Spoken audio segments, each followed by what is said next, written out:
Belasan rumah di kawasan pemukiman padat penduduk di KP 3 Desa Kampung Jawa Lama, Kecamatan Banda Sakti, Kota Lok Semawe, Minggu malam ludes terbakar di lalap api.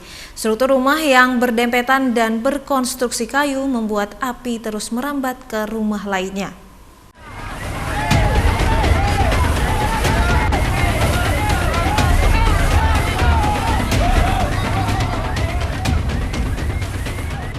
Sekitar 13 unit rumah warga yang dihuni oleh 16 kepala keluarga ludes terbakar di lalap Si Jago Berah. Kebakaran tersebut belum diketahui pasti penyebabnya. Api semakin cepat menjalar karena angin kencang sehingga banyak harta benda yang tidak sempat diselamatkan. Satu mobil yang terparkir di depan rumah berhasil didorong keluar sehingga selamat dari kebakaran. Belasan rumah tersebut secara cepat terbakar karena bangunan berkonstruksi kayu dan warga berusaha memadamkan api bersama petugas pemadam kebakaran. Sejauh ini belum diketahui penyebab kebakaran tersebut dan kerugian ditaksir mencapai ratusan juta rupiah.